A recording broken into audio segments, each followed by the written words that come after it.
My honor to bring her up. Come on, Lisa. Are we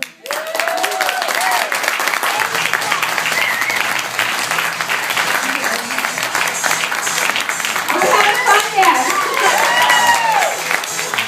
I was talking to Claudia.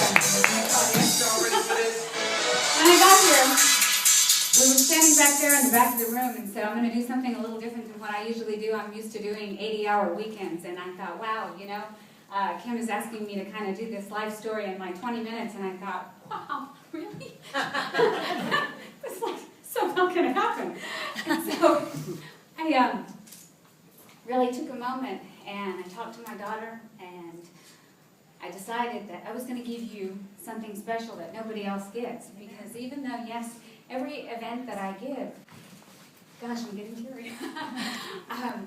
I'm always coming from the heart, although it's like a song that you know the lyrics to and you can sing it just by memory.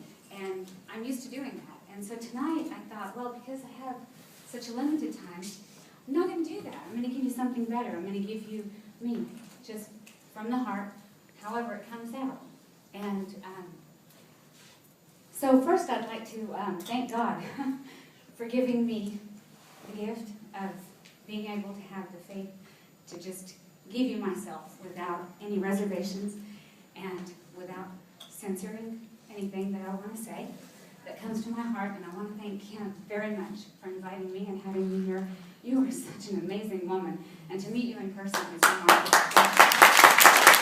And to each and every one of you that's in the audience, I have to say this. I'm so grateful that you're here to support Kim and Claudia and Susie. You're awesome, my twin. And I want to thank you for showing up for life, but you know what? Everybody can do that. You do that by breathing. What I want to do is I want to congratulate you for showing up for your dreams, because if you're here, you obviously have a dream. And I know this because I was sitting in your chair once. I was sitting in your chair once in a living room. I didn't speak English until I was 10 years old. I spoke Cherokee. I was supposed to have my uncle here tonight, which is, I usually have notes. That's why I don't have notes. When I learned to speak English, I saw this movie. It was a rerun. It was called Corvette Summer. And I thought, wow, that is just one bad-to-the-bone car. I got to have one of those. Now, this is a girl who grew up on dirt floors. And I don't know if you've seen them on Facebook, the pictures of my home when I was a little girl, and I had dirt floors, and like it was seriously like made of like straw, and it's like an adobe bed anyway. And and so we finally had this television set, and I saw this movie called Corvette Summer. I had to have this car, and I had a cousin sitting with me, and she said, "Really? Are you serious? Like, with what money do you intend to do that?" And no kidding, in this order, keeping a reference point of the order that she said it in, she said, "Are you serious?" "No." "You know what?" And she said, "You're like in some pipe dream or something, girlfriend, because the only thing that's ever going to happen is we're going to have kids, probably like 9, and then maybe if we're lucky, we're going to get married and get our butts beat every day by our husbands, whether we need it or not. And then maybe if we're lucky, we might leave Tahlequah, but we'll probably never see the outside of Oklahoma. And then we're going to die here, and nobody's ever going to know who we are." And in that moment, something happened. And at that time, I didn't know what it was. But something in my psychology shifted, and I said, nope. 5 words. This is not my life. I don't know what it is, but I know this isn't it. Amazingly, thank you, Father, everything that I have ever wanted in my life, good, bad, or indifferent, He has given to me. By the time I was 16 years old, I had someone who was very proactive in raising me, who was the reason that I actually can speak English, because my family was convinced that this was just like wrong and very prejudiced and very closed-minded, and that's okay. You know, she didn't know better. And this same woman, by the way, strange thing is, and I don't know why I'm going to go here, but I am, everything that I've had to do, I've had to fight so hard for, to include just to show up in this world. And that's why I applaud every one of you for being here tonight, because I really see that fighter in all of you too. And when I say I had to fight here just to get here, my mother attempted to abort me 3 times. And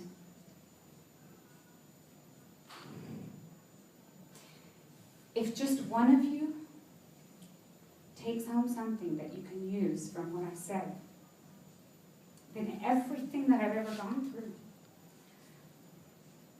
is worth it. My aunt that we were just referring to, I would always say, I love you. And I would always try to sit on her lap and hug her and hold her and love on her. And she would always say, get off me. Get off. Why are you doing that? Can you just get off me? And when I said I love you, I was about 13, so we're going to fast forward a little bit here. She said, I don't know why you keep saying that to me, because don't expect me to ever say it back, because I never even wanted kids, and I sure as hell didn't want you. The only reason you're under my roof is because you're my sister's daughter, so don't expect me to ever say it back. She kept that promise. She took that to her grave. She never said, I love you. And I still said, I love her. And you know, it's kind of ironic because I was talking to James, who's sitting right here, the other day, telling him this story. And I said, you know... Tell him how your sister, or your mother's sister ended up with you. I think you might need to clarify that. About your mother, what happened to your mother at 6 years old. Oh, yes, well, my mom passed away when I was 8 years old, so that's how she ended up with me. Oh, and that was the other thing, too. Yeah, thank you very much. I learned very early on that I was very disposable because of the fact that, from the obvious, where she attempted to have 3 abortions, in addition to that, anytime I wasn't convenient, I was just dropped off with whoever they could find at the moment. And so I learned very early on that I was very disposable. That's okay. And now I know where you were going with that, and I really appreciate that. Thank you. Because one day we were having a conversation just a few days ago, and we were talking about, you know, some different people in my life who tend to not be very nice, and I'm putting that mildly. And he said, why? Why do you put up with that? Why do you have such toxic people, and how can you help them? Because I was helping somebody that was being very toxic.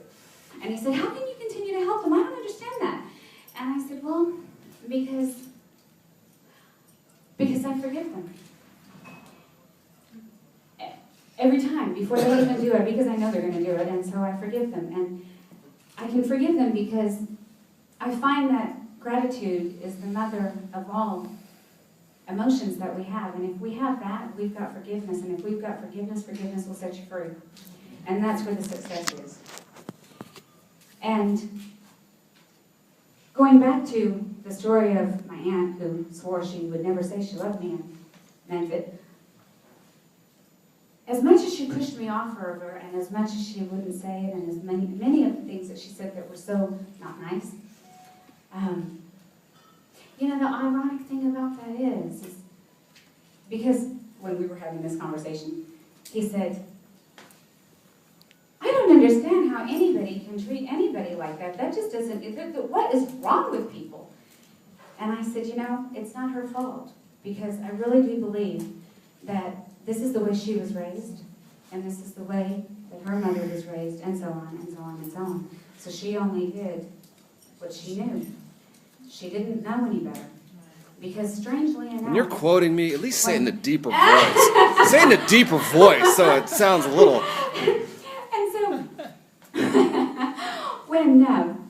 when we were having this conversation, I had to defend her, and I said, you don't understand. And I said, you know, I remember when my mother passed away, and one of the teachers she was going to send me to the principal's office because we were singing Greensleeves, and it made me cry because it made me think of my mom. And yes, I know my mother loved me. There was nothing that anybody could do to tell me that she didn't because of the actions. You know, and this is a great expression. I like this expression. I can't hear what you're saying because your actions are speaking so loudly. And the reason I can say that about my aunt, it can work in reverse, and this is why. My aunt, who always said, I don't like you. You're worthless. This was the same woman when I got sent to the principal's office. She went down there and she said, you will not lay a hand on that girl. I can beat her upside one and down the other, but you will never touch her. And so for somebody who swore she didn't love me, it's kind of amazing how she was always there to protect me. And I just somehow can't believe that you can do that unless you love somebody. Fast forward. My daughter's amazing. My daughter's idea of doing the basket thing that you were talking about. Just say thank you to my daughter, even though she's not here. Right now, each one of you does have a gift inside of you. And I have no idea why you're here, but I can promise you the reason that you're here, you don't even realize. Why you're here is so much deeper than the reason that you think you're here. When you dig deeper inside, there's going to be something more than what you originally thought. And the only way that you're going to find out what that is, you're not going to get there by sitting there. So for a minute, I want you to indulge me. Can everybody please stand up for a second? And then I want each one of you to turn around and check your seats, like check the underneath of your seats and see what you find, if there's anything underneath your seat.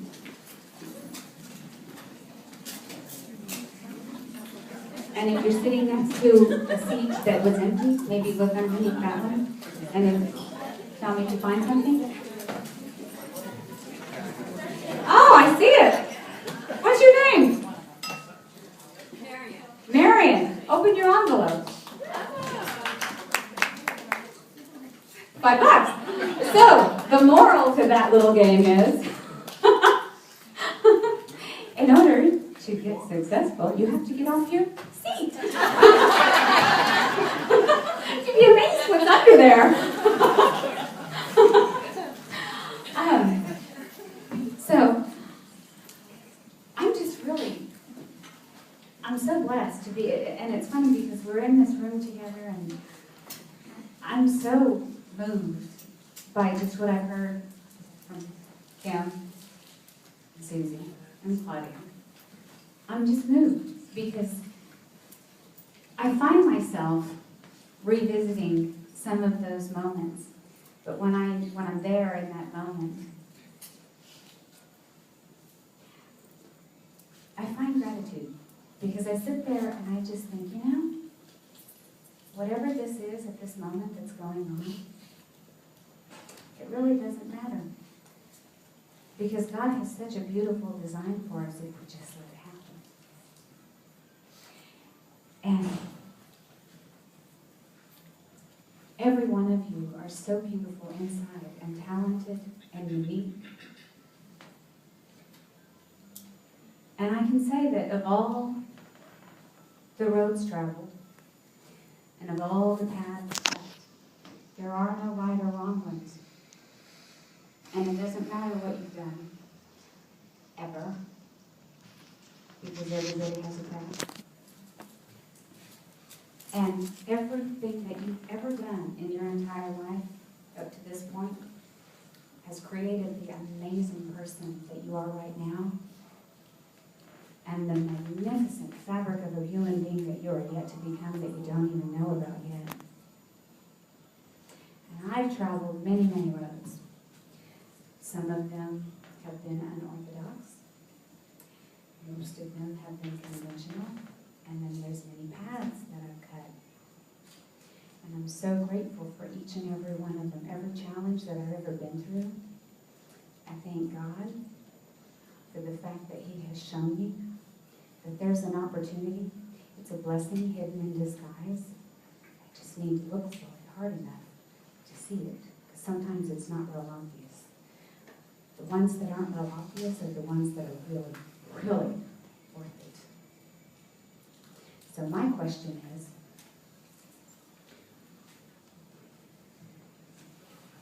what are you going to do?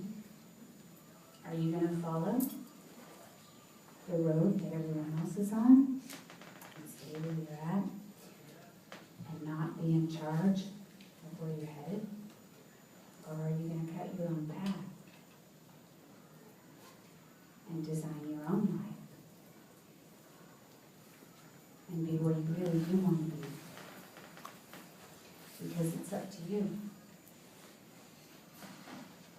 Could everybody please put their hands like this? They're both of your hands in front of your face. Now, all the time I hear people saying, so-and-so did this and so-and-so did that, and this guy's driving me crazy and that girl's just going to wear me out.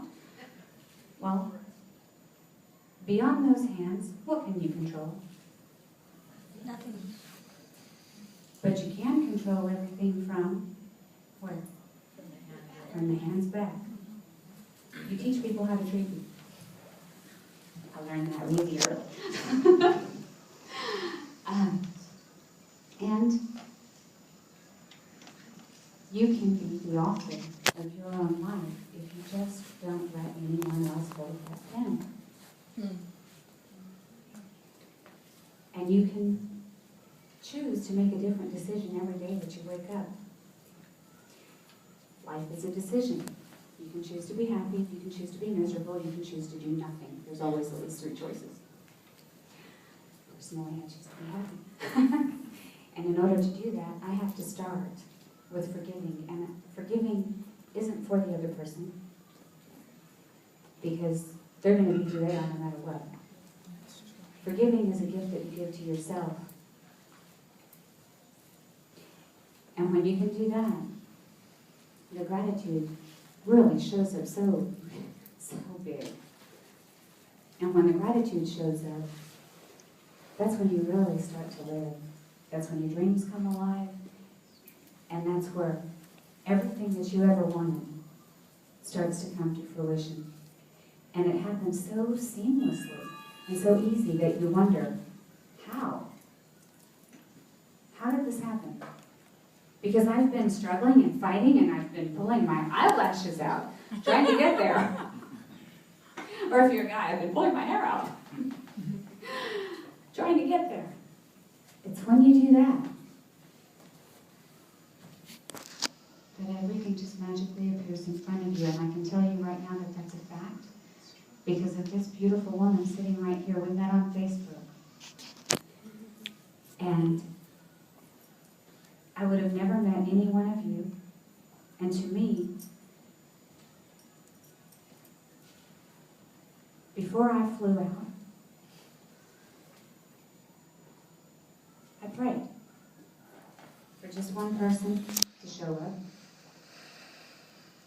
And every single one of you are that one person to me. And you matter to me. And you matter to you. And you never know when you're going to matter to the person that's about to take their own life. Because there are so many times where I've had somebody reach out to me and say, you know what? I just saw something on your posting. I had no idea what I was going to do, or if I was going to go and make it until tomorrow. And I would have never known that if somebody didn't write it. And so I can promise you, if you haven't heard it, it's only because somebody hasn't vocalized it to you, because somewhere out there you have touched somebody with such a magnitude that you have no idea whose life you saved, but I know you did. I know you did.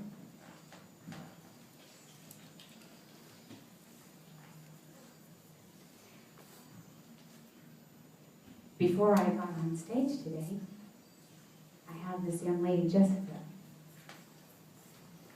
and she's magnificent. She's a gift. And she's my gift. I met her on a bicycle ride. And for those, I don't know how many of you know me from Facebook or not. And if those of you that do know that I ride a bicycle quite a lot. And so I met this girl when I was on a bike stop. And she's 24 now, but when you talk to her,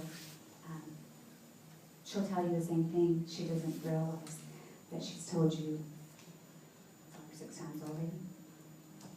But this girl has moved me so much that she is where I find my greatest inspirations at times, because before I came downstairs, I had no idea exactly how this was going to look, considering that I was supposed to be traveling with a companion that didn't show up. And that's okay, because they didn't want to take him out of his comfort zone, and everything works to its perfection. The beauty of imperfection is perfection. And so I called her, and she's so wonderful. She says, "Hi!" when she answered the phone, and it just brightened my day. And she was just so amazing, and so... Tell them about Jessica, her troubles. Yes, oh, yeah, well, she had, her grandfather had tuberculosis. She was normal when she was, just like you and I. And when she was 3 years old, her grandfather gave her tuberculosis, and they didn't diagnose it for like 3 years, and so it's affected her everywhere. She can't stand up by herself or really do anything by herself. And I gotta tell you, for as much as she cannot do by herself, she does 1,000,000-fold more because of all of the lives that she touches. And I really wish that you can meet Jessica. She's on my page. I was gonna say, I really wish you could meet her because she's so amazing. You've seen her, I'm sure, yeah. She's adorable. And anyway, have 5 minutes. So I had to acknowledge her because she's just, she's such a ball of energy, and she's so alive. And you know, the ones, I believe, in my opinion, the ones that have special needs, man, they see who you really are. They know. And every time I talk to her, I cry like a baby because I recognize that everything I've been through, she sees something amazing in me that I don't even see sometimes. Okay, I'll stop now.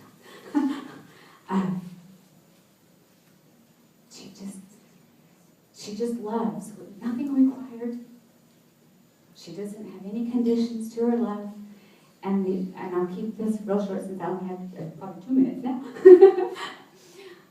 When I met Jessica on that bicycle ride, I wasn't even going to stop. I was going to keep going because I was almost done with the ride, and I really did not want to be the last one in camp. It was a long ride. And so I stopped to eat, and she said, "Guess what?" And nobody was answering her, so after about 20 of those, I asked if I could cut in line, and I said, "What?" And she, "That's Dad." And she's pointing back, and I said, "Well, he seems pretty magnificent." And to cut to the chase of the story, she said, "I get to make sandwiches today." Okay, for those of you who don't know much about my habits, I don't drink anything other than water, probably to the point that it annoys people. I do like Starbucks refreshers. I discovered that recently. Those are pretty good. So I have a limited menu of things that I'll have. Well, this little girl made me fried, which I'm pretty certain fried food should be illegal. It's just awful. It's terrible for me. It tastes great, but it's terrible for you. I'm pretty convinced it should be illegal. She made me a fried bologna, which is another food that I'm pretty certain should be illegal, sandwich with cheddar cheese, which I do like cheddar cheese, that's okay. It's not too bad for you. And then she served me Cheetos, which is like full of MS cheese, and I know this. And going back to the I don't drink anything but water and fresh juices, a Coca-Cola. Guess who had a fried bologna sandwich with cheddar cheese and Coca-Cola that day? I thought I would see her the next year. I didn't know that free will does not go through Oklahoma every year at that particular spot. They pick a different route. So I didn't see her again, and I felt so awful because I felt like she was going to think I lied to her because I thought she was going to remember. I didn't know that she didn't remember things. And this was in 2008. And I'm sorry because I'm sure I'm running just a slightly bit over, but I got to finish this one because she's amazing. Thank you for indulging me, and thank you for indulging me on Jessica. 2008, that's when I saw her. Never saw her again. I was in the nail salon. August 2012. I was supposed to go earlier in the day to the nail salon, but I was having stuff done at my house and couldn't leave. So I was late for my nail appointment and I went later. And there was a girl sitting in a chair getting her nails done and a mom standing behind her, and I thought, oh, how wonderful, that's so nice. Because I could tell that she was challenged, the girl in the chair, but I couldn't see her because she was ahead of me. And the mom started to get her nails done, and the girl stood up, and I thought, wow, she really reminds me, just her mannerisms remind me of Jess. And she sits down, and she says, hi, guess what? And I thought, oh, you've got to be kidding me. She sounds just like her. She doesn't just look like her, she sounds like her. But I had never met the mom, so I didn't know.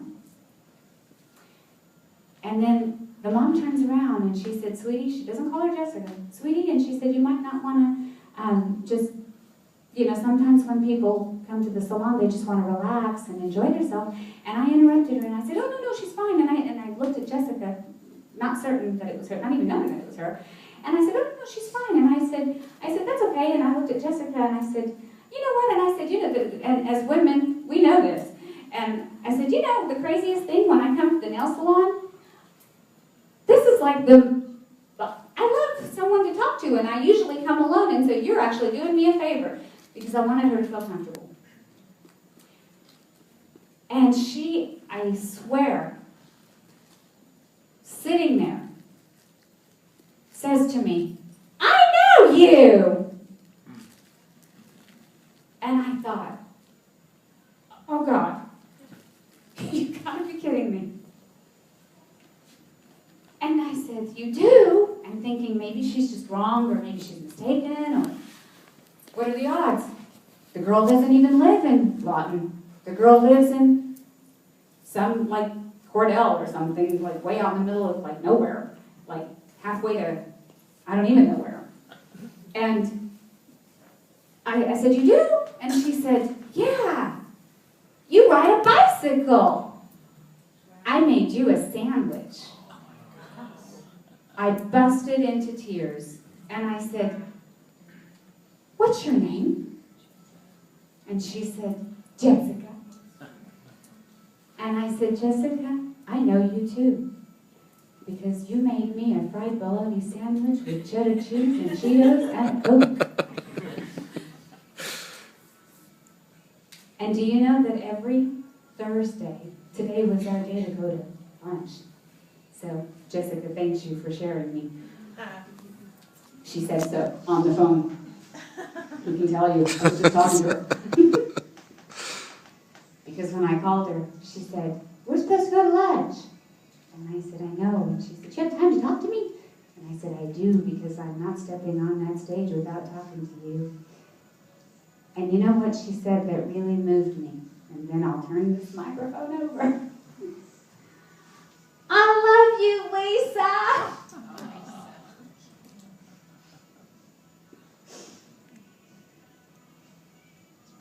And then I knew it was going to be right. So thank you for allowing me to share Jessica with you. She's truly an angel. But the reason I'm sharing her with you like this is because there's someone out there that you've touched just like this. And maybe you just haven't had the opportunity to reunite with them like I've been so blessed to do with Jessica.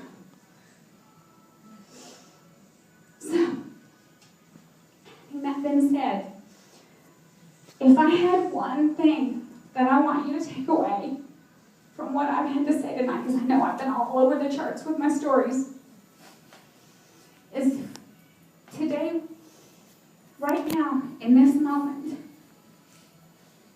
you knew that you had 1 minute to live. Just 1 minute to live. Would you be able to say, I've really lived? Would you be able to say, I've done everything, or at least I've made an effort to do everything that I wanted to do on that list?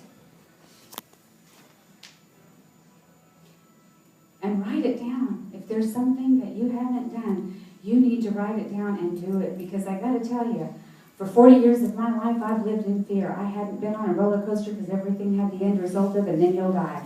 I hadn't been on a roller coaster, anything, whatever. Now I've been on a roller coaster, I've been on a trapeze, and I gotta tell you, if it's ever, and I thank you, Father, thank God that it didn't take a wake-up call like cancer or something or whatever. Thank God it didn't take a wake-up call for me to realize it, but when you're ready and it's your time, don't you just want to go sliding into home saying, I've used and abused this body the best I can and I'm ready.